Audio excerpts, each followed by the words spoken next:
So I saw a video where someone was walking in and a dog started barking. And as the dog was barking, the teacher said that, hey, there's a spirit attached to the person that walked in. And that's why the dog was barking, because the dog can see the spirits. And I shared that video to my story, and I shared it just in general on the TikTok page. And I want you guys to be aware that as a shaman, I've worked with spirits my entire life. And a lot of people don't realize that sometimes you carry that energy of that spirit with you, and it's unshakable. And the energy is associated with the being that has been here, true, but the spirit is sometimes caught up in poverty. There's other things that a spirit can be caught up in, an energy that can be caught up in, that can be attached to a person and following a person. And so, for instance, if you have that poverty spirit, then someone energetically poverty minded can be following you and attached to you, in essence, to where it doesn't matter how much money you make, you still spend all the money, waste all the money, constantly have to start back over because you have a generational poverty type spirit following you.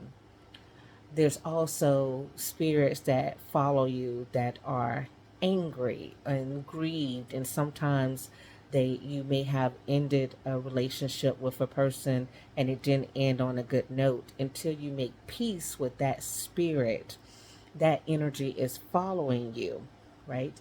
So you have to come to a point in life where you make peace with those spirits and those entities and release them so that they are no longer following you, right?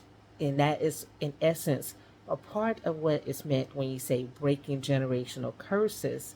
But not all things are generational curses. They're generational trauma, they're spiritual attachments, and they're attached to an entity that is not in this timeline any longer. So sometimes you may feel that something is hindering you, something is keeping you from getting to a certain point, and you have to rectify that something, that spirit, prior to being able to move. This is why when people seek out spiritual cleansings, they say they get different results, they get better results, they get this, they get that after they've completed the spiritual cleansing and the spirit removal, the spiritual detachment, those things of that nature.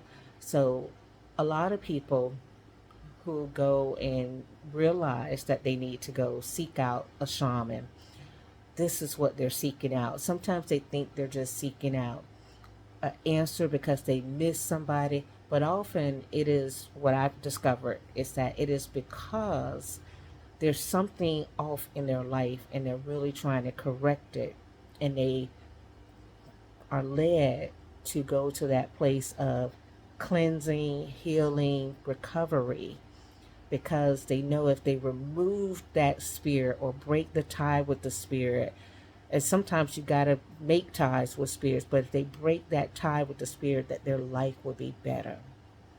Okay?